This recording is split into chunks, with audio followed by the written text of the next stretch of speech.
அன்பானவர்களே, இந்த பூமியிலே நீங்கள் வாழ்கிற நாட்கள் முடிந்த பிறகு உங்களை குறித்து சரித்திரம் என்ன பேச போகிறது? இன்றைக்கு நம்முடைய தேசத்தின் தந்தை என்று அழைக்கப்படுகிற மகாத்மா காந்தி, அவருடைய கல்லறையிலே ஒவ்வொரு நாளும் மக்கள் போய் பார்க்கிறார்கள். சிலருடைய பெயர் பிரபலமாக இருக்கிறது, சிலருடைய பெயர் பிரபலமாகவில்லை. ஆனால் அவர்கள் இன்றும் பேசிக் கொண்டிருக்கிறார்கள். அவர்கள் மூலமாய் நமக்கு கிடைக்கப்பெற்ற அந்த ஆசீர்வாதங்கள் இன்றும் நமக்கு பிரயோஜனமாய் இருக்கிறது. இன்றைக்கு அப்படிப்பட்ட ஒரு மிஷனரி, அவருடைய கல்லறையிலே நான் நின்று கொண்டிருக்கிறேன்.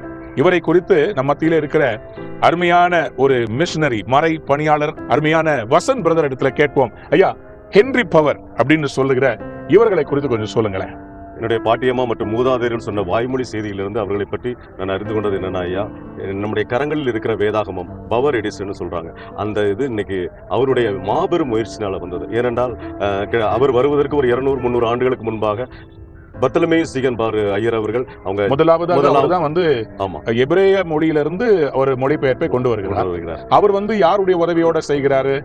அவருக்கு தெரிஞ்ச அந்த தமிழ் படித்த சில பண்டிதர்களோட சேர்ந்து பண்ணுகிறார். அப்போ ஐயா ஹென்றி பவர் அவருடைய கான்ட்ரிபியூஷன் என்னவாக இருந்தது? எப்படி அவர் அந்த மொழிபெயர்ப்பை எப்படி சரி பண்ணினார்? அதுக்கப்புறம் அவர் அநேக தமிழ் பண்டிதர்களை வைத்து இப்போதுள்ள அந்த வழக்கு தமிழ்ல மிகவும் கஷ்டப்பட்டு உட்கார்ந்து ஒவ்வொரு பகுதியா எடுத்து அநேக இடங்களில் உட்கார்ந்து இரவும் பகலும் உட்கார்ந்து தங்களுடைய நேரத்தை செலவிட்டு அவங்க எடிட் பண்ணிருக்கிறாங்க. ஒருவேளை இந்த வேதத்தில் கூட தூய தமிழ் இருக்காது, தெலுங்கும் தமிழ் திராவிட மொழிகளுடைய கலப்பு இருந்தாலும் கூட திராவிட மொழிகளுக்கு தமிழ் தானே ஆதாரம்.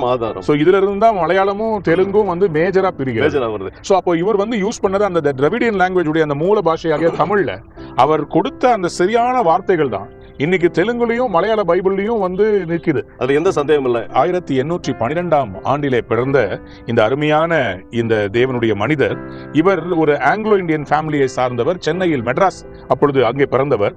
அவர் அங்கே வெஸ்லியன் மிஷனரி சொசைட்டியால 1838 அப்பாயிண்ட் பண்ணப்படுகிறார்.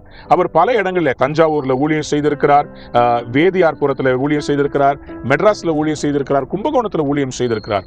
ஆனால் அவருடைய மிக பெரிய பங்கு எங்கன்னு சொன்னா அவருடைய எழுத்து. அவர் இந்த யூனிவர்சிட்டி ஆஃப் மெட்ராஸ்ல பிரின்சிபல் தமிழ் எக்ஸாமினரா இருந்திருக்கிறார். அதாவது தமிழுடைய மொழியிலேயே ஸ்காலராக இருந்திருக்கிறார். அது மட்டும் இல்ல, person on the creed, a biblical and theological dictionary, lectures on the moral law, the history of Christianity in India. இப்படிப்பட்ட மிக பெரிய ஒரு பங்களிப்பை இவருடைய எழுத்துக்கள் மூலமாக தமிழ் சரித்திரம், கிறிஸ்தவர்களுடைய தமிழ் சரித்திரம் எழுதப்பட்டிருக்கிறது. அது மட்டுமல்ல, இன்றைக்கு நாம் வாசிக்கிற அந்த வேதாகமம் அது பொது மொழிபெயர்ப்புல ரொம்ப காமனா இருக்கிறத இவர் ரொம்ப கருத்தாக அதனுடைய ஆழங்கள் மறைக்கப்படாமல் வல்லமை நிறைந்த ஒரு எழுத்துக்களாக, ஏன்னா வார்த்தையில தானே வல்லமை இருக்குது, வார்த்தையால தானே அற்புத சுகம் நடக்கிறது. மறித்தும் பேசுகிறார். அவர் மொழிபெயர்த்த அந்த வேதாகமத்தை இன்றைக்கு நாம் சுமந்து கொண்டு ஜெபிக்கிறோம். கர்த்தர் அற்புதங்களை செய்கிறார். அப்படியானால் அந்த மொழிபெயர்த்தவர்கள் எவ்வளவு கஷ்டங்களை அனுபவித்திருப்பாங்க. தேவனுடைய பிள்ளைங்க, இன்னைக்கு நீங்க கஷ்டத்துல இருக்கலாம், ஆனா ஒரு நாள் ஆண்டவர் உங்களுக்கு பிறகு ஒரு பெரிய சரித்திரத்தை உங்கள் மூலமாய் படைக்க போகிறார். நீங்களும் இன்றைக்கு எடுக்கிற முயற்சிகள், உங்கள் பிள்ளைகள், நீங்கள் செய்கிற ஊழியம், வியாபாரம் எல்லாவற்றையும் ஆண்டவர் ஆசீர்வதித்து சரித்திர புருஷர்களாக ஆண்டவர் உங்களை நிறுத்துவார். இந்த நாள் கர்த்தர் உங்களை பேச வைப்பார். இந்த பூமியில இருக்கிற வரையும் அவர் கொடுத்த பணிகளை செய்வோம், அவருக்காக ஊழியம் செய்வோம், மிஷனரிகளாய் நிற்போம், தேவனுடைய ராஜ்யத்தை கட்டுவோம். God bless you. Have a wonderful day.